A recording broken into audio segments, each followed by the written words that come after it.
over to you, Doug. I've got your talk already up. You just arrow down and arrow across. Wonderful. Thanks, Lance. Thanks very much, everyone. Great to be here. I'd like to start by acknowledging the traditional owners of the country we're on today, the Yorta Yorta Nation, and pay my respects to the elders past, the elders of both the Yorta Yorta and Bangarang people, and pay my respects to their elders. So, the title of this talk pays homage, as many of you will know, to a paper by Professor Richard Kingsford and others, and really is just sort of acknowledging, I guess, a lot of work done by many researchers and practitioners in Australia over many years, setting up frameworks for better conservation of wetlands, and obviously Max is one of those people, and it's great to see you here today. But my focus particularly is on private land wetlands, so I enjoyed that discussion. And I guess from Trust for Nature's perspective, as a statutory conservation body focused on private land conservation in Victoria, our real focus is on permanent protection of habitats on private land, which then form part of the National Reserve system. So it was very timely that Dylan outlined the 30 by 30 commitment that's been signed off by Australia, along with 190 other nations around the world. And as it says here, a couple of weeks ago, the Joint Environment Ministers around Australia signed off on this communique to develop a roadmap about how we achieve the 30 by 30 target within Australia by 2030. So there's quite a lot of work to be done. And in a way, that's the context for me for thinking about how to improve wetlands conservation on private land by 2030.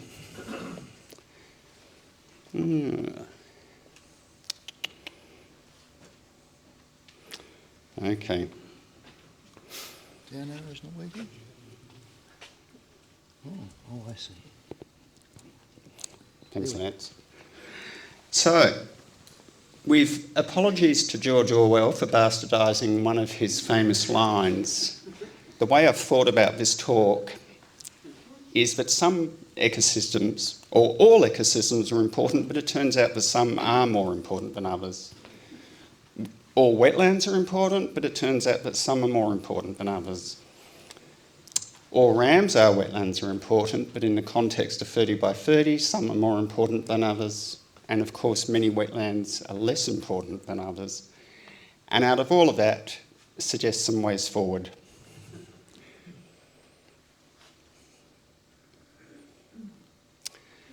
So just a quick snapshot. And I was pleased, Andrew, I guess, that you've acknowledged the difficulties in sort of actually identifying how many wetlands we have in Victoria and the different classification systems. So my statistics are drawn from a range of sources, and I lost my GIS officer to ill health over the last few weeks, so I couldn't crunch new numbers. But broadly, on the data we had, there's a lot of wetlands in Victoria. Predominantly, they occur on private land. About half the extent of wetlands is on private and public land, but as the graph shows, when you use the wetland type categorisation from Corrick, some wetlands occur predominantly on private land, so your freshwater meadows and your shallow freshwater marshes. Sorry, I'll get better at this once I get less nervous. Just touch that. Oh, thank you. And the arrow. And the arrow, okay. And just again, a quick snapshot. So this comes out of the 2013 Statewide Conservation Plan prepared by Trust for Nature, and we used a range of different categories for wetland significance. And really it's just showing in that second column that there's large hectares of wetlands of different levels of significance on private land when we just use the wetland boundaries. But when we, I guess when we also look at the non-overlapping extent of those, you can sort of see that under the different categories, there's significant areas that are Ramsar sites but are not nationally important wetlands. There's significant areas that were mapped under the Important Bird Areas program, which is now the Key Biodiversity Areas program, which are not included in any of the other categories. So there's sort of all of this sort of, I guess, disconnects between these different ways of thinking about significance. But the important thing, I guess, is that private land, as you can see, is sort of contributing nearly 200,000 hectares of these high wetland values.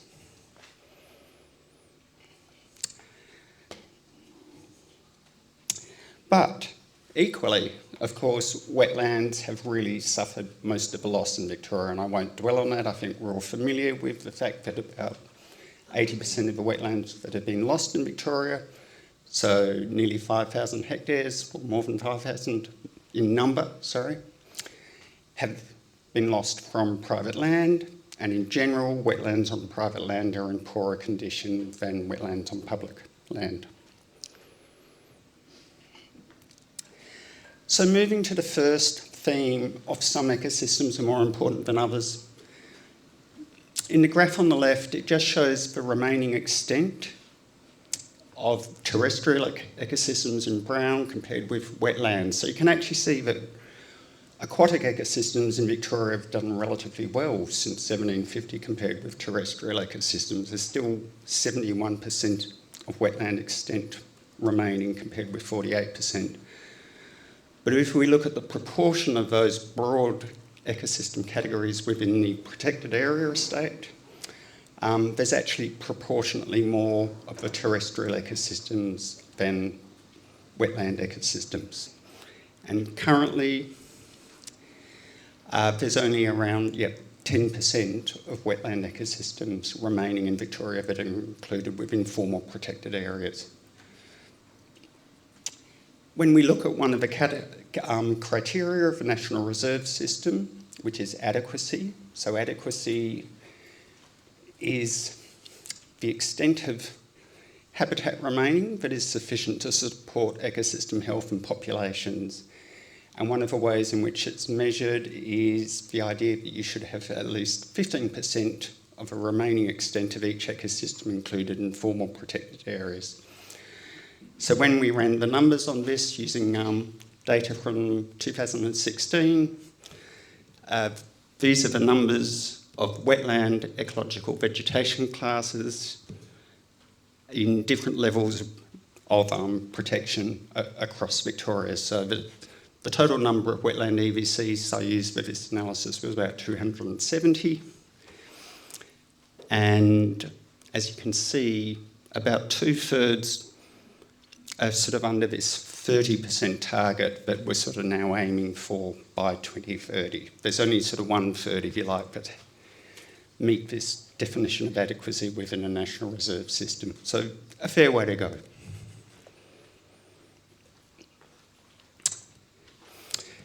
So now coming down to the next level, when we compare public land and private land,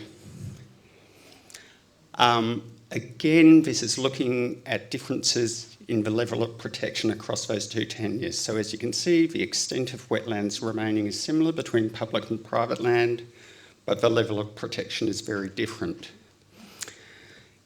Then when we look at particular wetland types, so in this case I've chosen the shallow freshwater marshes based on EVC classifications. So you can see that relatively little of this freshwater marsh system occurs on public land compared with private land, but in fact most of the protection of this wetland type is on public land. On private land, as Michelle has documented so well, we're continuing to lose this particular system due to drainage and now due to cropping in particular as a real issue.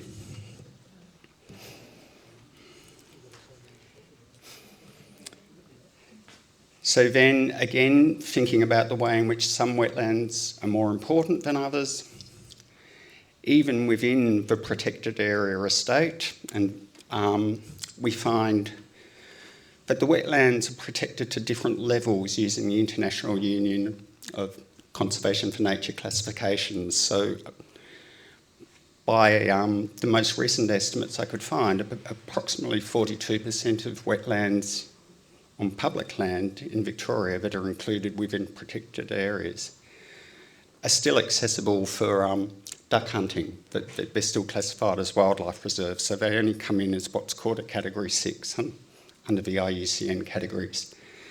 And you can see similarly in this paper from Fitzsimons and Robertson in 2004, in the Wimmera bioregion, they again found this sort of strong trend with many of the actual formally protected wetlands in the public estate, in fact being wildlife reserves where hunting is still allowed.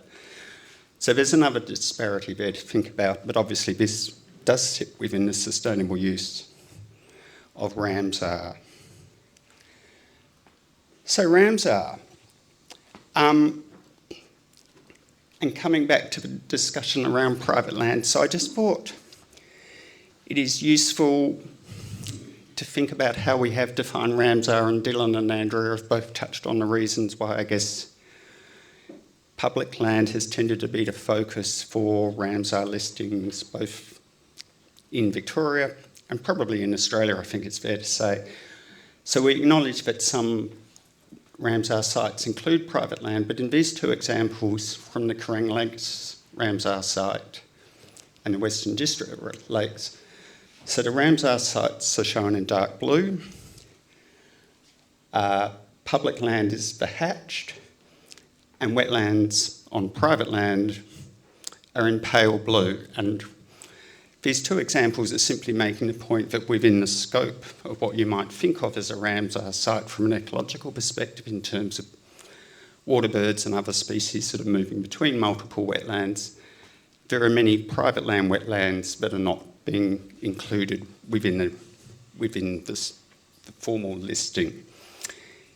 And we understand the reasons for that because, as Andrea and Dylan have talked about, you actually need landowner consent that their land be formally included as part of a Ramsar, and then it becomes that the landowner has those ongoing management commitments to manage that site.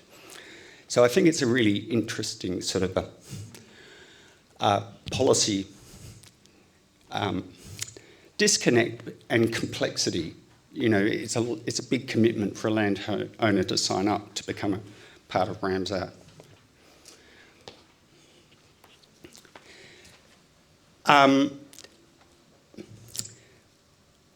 Within, again, the space of Ramsar sites, though, I guess what is also important to think about when we're thinking about the sort of surrounding catchment and buffers to those wetlands is, again, the importance of private land in helping maintain the ecological character of Ramsar sites. And this table is simply sort of, again, giving you a sense for Victoria's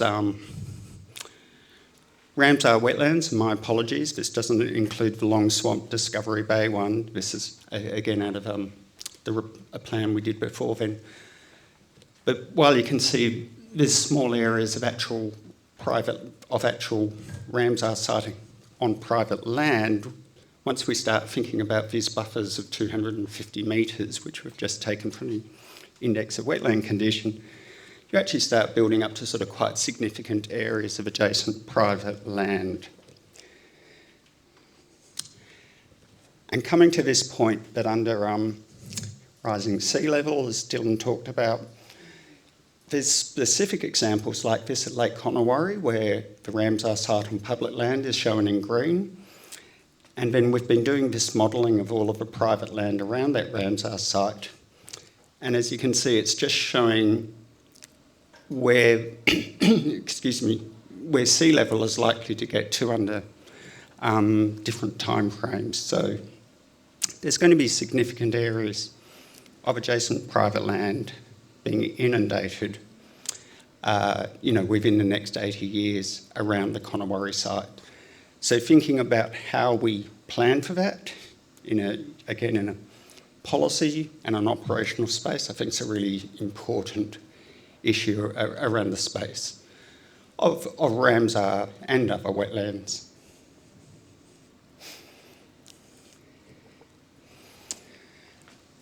So then we get to the wonderful Western treatment plant. And in this case, I guess the policy disconnect is that this is freehold land. As Andrea said, this is probably the premier Ramsar site we have in Victoria, an incredibly important site. But it's not part of the National Reserve System. So there's, just in the Western treatment plant here, there's 12,000 hectares of land that is Ramsar, but it doesn't contribute to our National Reserve System.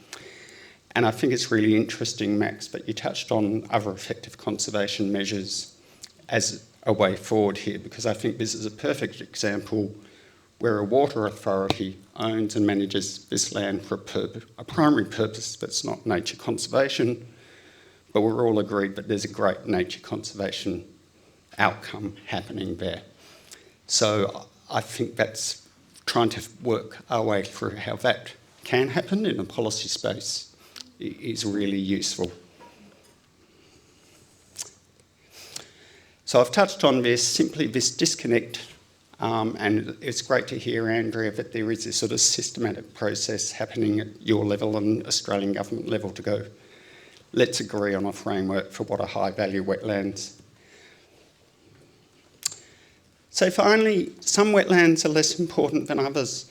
I just wanted to touch on this. So this photograph shows an example of Plains grassy woodland Gilgai wetland mosaic.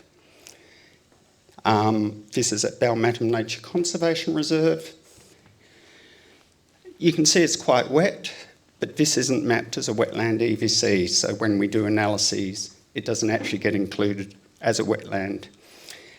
Again, I think coming back to your work, Michelle, these wetlands are just being lost at such a rapid rate because of cropping now. And I think there's a real need for us to think again about how we ensure their protection,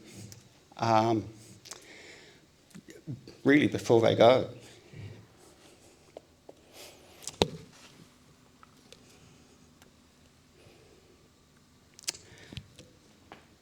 So, as I said, really this talk is all in the context of how do we help deliver on the 30 by 30 target in the wetland space. And I guess as I've touched on, I think there's a sort of lack of clear policy alignment in Australia broadly between Ramsar definitions and the National Reserve System. There is this lack of scientific approach, I think, to defining a Ramsar site, so the site definition. And I should just qualify, there's a strong scientific process, but the determination of which sites are included or not has partly been based on tenure, I think, because of the relative simplicity of achieving a Ramsar outcome on Crown land or land owned by a statutory body. So I think we need to think about that. The lack of a consistent framework to identifying high-value wetlands, I'm really pleased to hear that that's progressing in both national and state space. And I think the lack of a statewide framework for protection of wetlands on private land is also an issue. So the ways forward, I think importantly, I do think there are ways to resolve the gap between Ramsar definitions and inclusion in the National Reserve System. So there are examples from overseas where this has been done. There's an example more locally from Tasmania where their Nature Conservation Act makes a specific link between identification of significant sites on private land or land owned by statutory bodies and that land being considered as part of the reserve estate in Tasmania. So there's caveats to that, of course, around the landowner consent issue, but that provides a mechanism that I think we could use usefully in Victoria. Touching on that, of course, I think thinking then about other opportunities for using this, other effective conservation measures, so land owned by water authorities, but is recognised as a significant wetland in its own right. So we've talked about the Western Treatment Plant, Canyabella Basins. I think another interesting example where the freehold land is under a Section 69 agreement with the Conservation Forest and Land Act, but doesn't contribute to the National Reserve System, but is a nationally important wetland. So I think there's some really simple ways to just get some more hectares, if you like, into the protected area estate. I think there's a real need to actually do, and this is again coming out of the 30 by 30, we need a systematic assessment of all wetlands across Victoria done urgently to identify which ones need protection, which ones should become part of a reserve estate, which ones potentially might become part of the other effective conservation measures contributions. So in my mind, that could be an investigation done by the Victorian Environment Assessment Council. I'd recommend that it include, private land component, like their remnant native vegetation investigation back in 2012. I think it'd be interesting to use the FFG critical habitat determination as a way of thinking about these wetlands that might have been cleared of vegetation but are still structurally intact. And then finally, I'd be interested in exploring, I guess, a sort of stronger planning framework for wetlands protection on private land, and believe that the marine and coastal policy process that has happened since 2020 might provide ways forward for that. But I'd be interested, Andrea, knowing you're in that space right now. And I'll just conclude with a slide where we've run an analysis for each of the CMA regions, estimating how much additional habitat needs to be protected in each CMA region to meet the 30 by 30 target, compared with their current regional catchment strategy permanent protection targets. And it's just to give you a sense of the scale of the mountain we're climbing, and we want wetlands to be part of that. Thank you.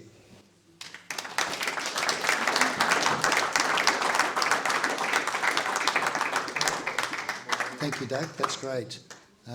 We've got some time for a question or two. Yes, thank you. Over there. We've got a microphone coming. Thank you. Is that on? Yes, just have to put it close. Being relatively new to this space around wetland management, it's a personal interest that I want to move into in a professional sense, and I'm within the Gob and Broken Catchment Management Authority and have just joined the Yea Wetlands Committee of Management. I just want to know how do you get the data that identifies those wetlands on private land, and is there a process by which those people who want to contribute to this are supported? Is that through the catchment management authorities, or is that through the organisation that you represent?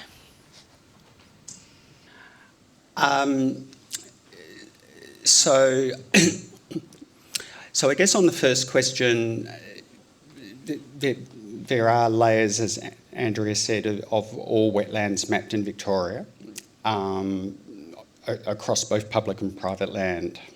And then there's different layers of significance. So again, I'll look to Andrea, but in the 1990s or maybe early 2000s, all of the CMAs identified bioregionally significant wetlands, and that's, I think, still a layer that is useful.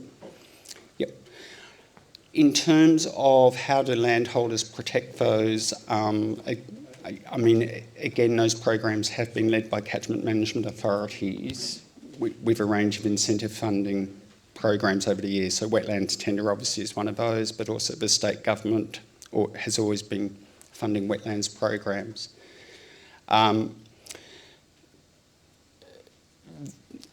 I guess from Trust for Nature's perspective, we have used donor funds to acquire now a number of reserves with significant wetlands. But what I think we're lacking still is a program that protects wetlands permanently to be included in the National Reserve System. So that's kind of been icing on the cake generally with incentive programs, and I guess I'd be pushing for that to become a more important component. Can I just follow up on that?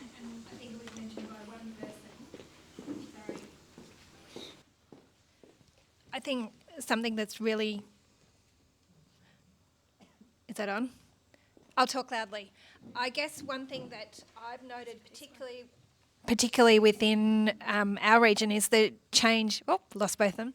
Is the change in ownership, land ownership. So even though that in the beginning there was a significant communication around the importance of wetlands, there's like a generational shift in people taking over land.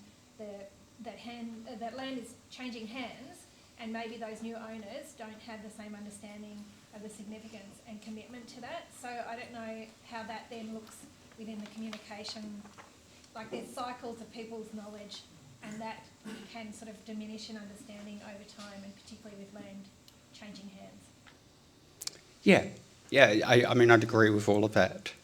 So I guess that's where we think conservation covenants sort of provide a continuity of management and oversight. But even, I will say, even with that, from our experience, it's a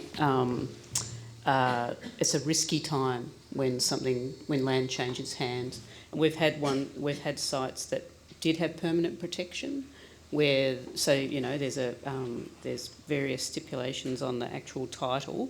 The landowner must have known about it, but chucked a couple of 100 sheep in there. So it's at that point when it changes hands is a really risky time. They might have borrowed a lot of money. They want to make the most of every bit of land.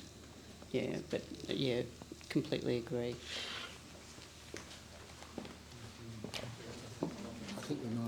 I think we might call it an end there. We've got morning tea.